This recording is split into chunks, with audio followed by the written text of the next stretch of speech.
What's up, guys? Micah Curtis here, and thank you for clicking on this video. We are going to talk today a bit about the Witch from Mercury prologue, which I finally got to watch, and my reactions to it. But first, before we do that, do me a favor, click on the Indiegogo link down in the description, head over to 3 Nights, 4 Days, Part 2, my most recent comic book on Indiegogo, and back that sucker. We are really close to hitting goal within the first 30 days, and if we hit that, we can go straight to in demand and go ahead and begin production a little bit earlier, which would be super exciting to say the least.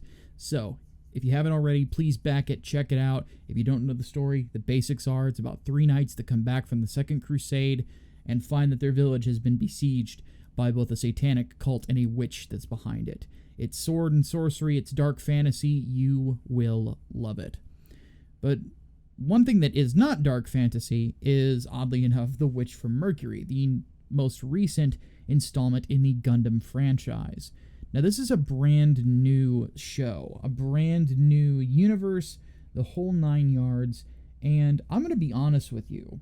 One thing that I am a little disappointed from myself in is that I let the zeitgeist get to me a little bit more than I probably should have in regards to the expectations of this film. Because at the end of the day, even though there's a lot of weird stuff going on in the world, a lot of stuff that I'm not a fan of, the one thing that I tend to keep in mind is that Sunrise is ridiculously strict about how well done Gundam is.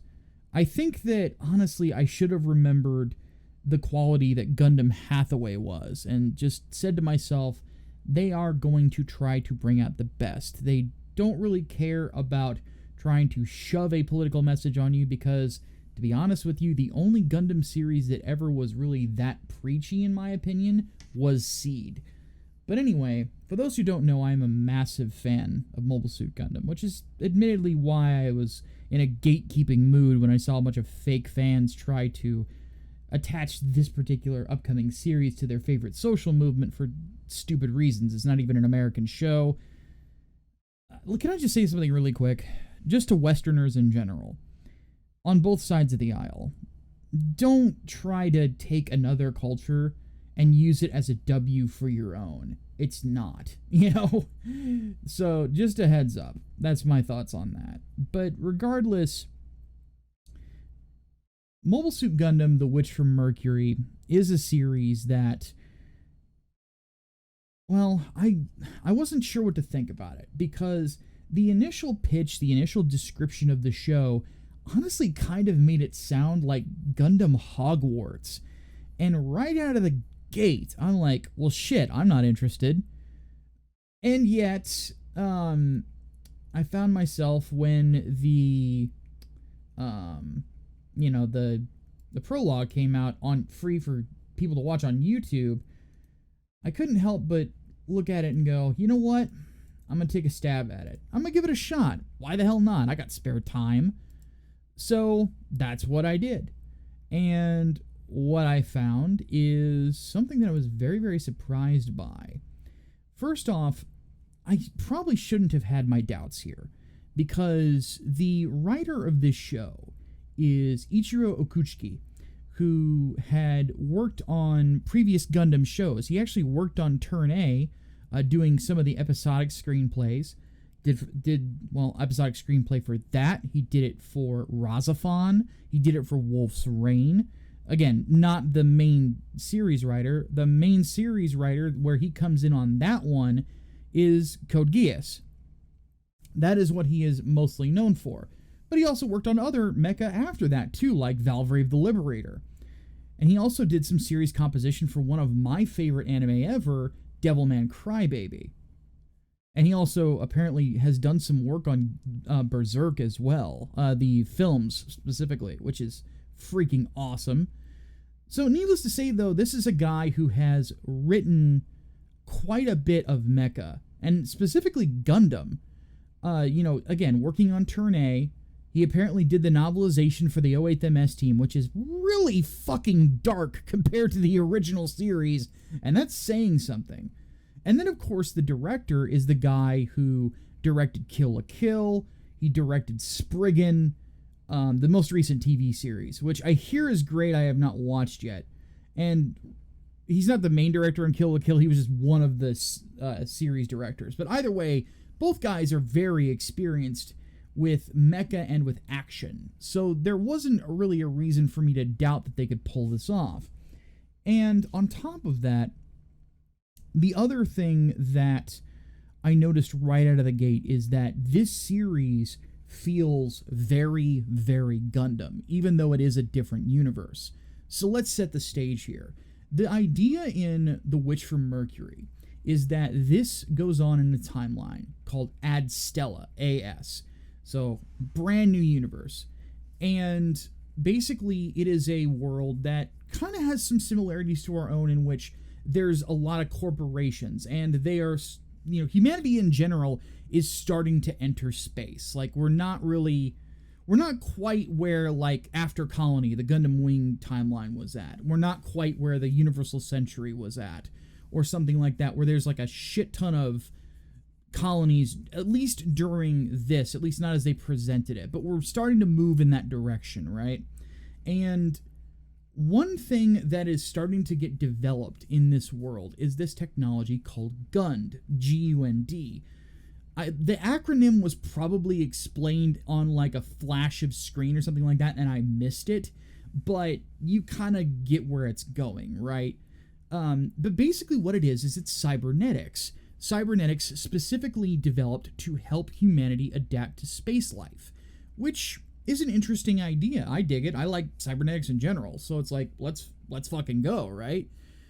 And basically, one of the corporations that was involved in the development of this GUND technology has decided to use it as a militaristic technology to help develop mobile suits. And this technology is basically used to link the pilot to the machine. Now, we saw kind of a similar concept, though not this level of tech, in Mobile Suit Gundam Thunderbolt. And of course, there's been other teases about certain weird mergers of man and machine, like in Gundam Wing with the Zero system, which isn't cybernetics, but it's an AI that assists the pilot, right? And there's probably others I'm forgetting, but there was also the Alea Vignana system that had similarities to this, though, and this seems to have similar drawbacks too. Not to the same degree where it's like a Faustian deal, at least not yet, from what we've seen, but there's little hints of all of that. So it takes inspiration from its predecessors, is what I'm saying.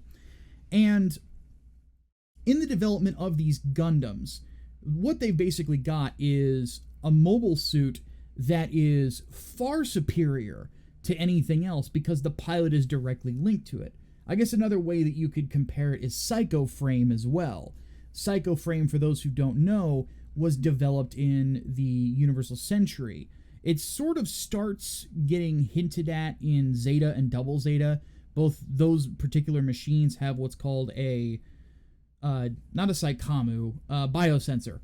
And the biosensor is sort of like a pre-Psycho Frame. Basically, it allows the pilot better control of their machine because they could partially control it with their mind. And, it of course escalates up to a unicorn, and then the technology is never seen again. So regardless, that's what's going on. It is a similar system to that, but it's just straight up cybernetics.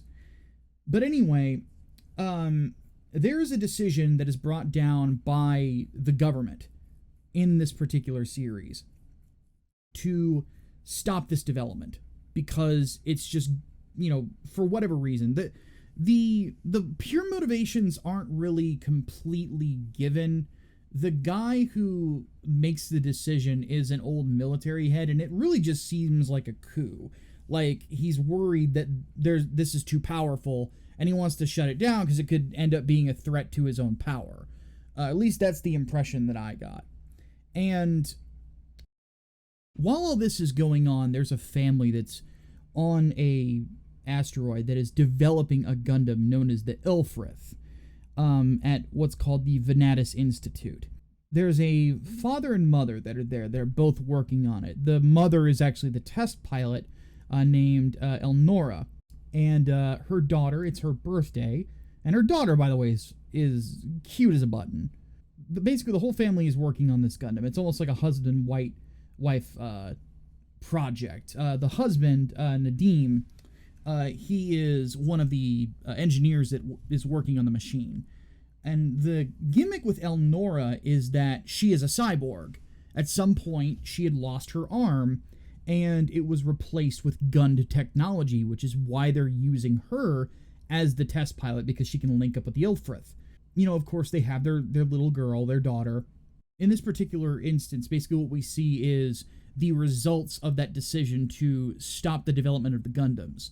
And we also see really early on that Gundam technology in this particular universe is very scary, because these machines, because they can link with the pilot the way that they can, become incredibly effective in combat, because their reaction time is just that much better. And it takes the bad guys, they have to use a specific mobile suit that is basically an anti-Gundam mobile suit to disable and defeat these particular machines. And the whole sequence at the end of the episode is tragic, because you've basically got these soldiers that are going in and indiscriminately killing civilians that are just there developing a mobile suit. They don't go there to just seize it and say you can't develop this. They just go and slaughter everybody. Like, it doesn't matter. Civilian, military, they just go and kill everyone. So it establishes this governmental presence as being likely going to be the bad guys going forward. And in this, the Samaya family, the mother and father, do their best to get their daughter out of there. Now, one thing that was going on is, at one point, the daughter was actually hooked into the mobile suit, the Ilfrith, and was talking to it like a little girl would talk to somebody, you know? Today's my birthday. Do you like cake? Yada, yada, yada. You know, 4-year-olds will talk your ear off if they're not shy. And that's what she's doing, which, by the way, was a great sequence. Awesome sequence, because it honestly endeared you to everyone that was in the scenario. And that's one thing that I really like about this, that is convincing me this is going to be a great show, just right out of the gate, is there's a lot of little character moments and a lot of little fine details in body language, in how people carry themselves, in the way that they act, how their facial expressions are, so on and so forth, that honestly really invest you in what they're doing in a very short amount of time.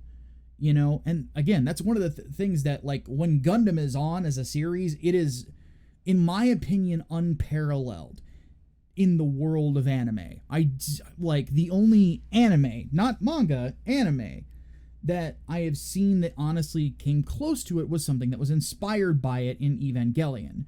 Now, obviously, Evangelion took inspiration for things like Mazinger and Getter as well, but you get my meaning.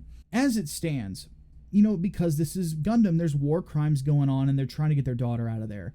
And they get into the Gundam aerial, and basically what we find is that the daughter is Gund enhanced. And not only is she Gund enhanced, she has a natural affinity with this mobile suit to a level that her mother could not get. Now, we don't know the details of the daughter. Not yet. I have a feeling that'll get revealed as the show goes on. I have a feeling that she's heavily cybernetic.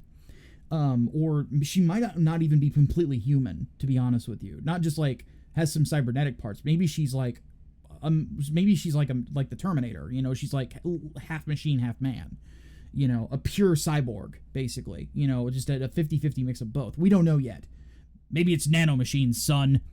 But either way, they get into the Ilfrith, and this little girl is able to pilot this machine, basically, on a level, or I should say pilot it with her mother, because her mother's hooked into it too, I noticed at one point.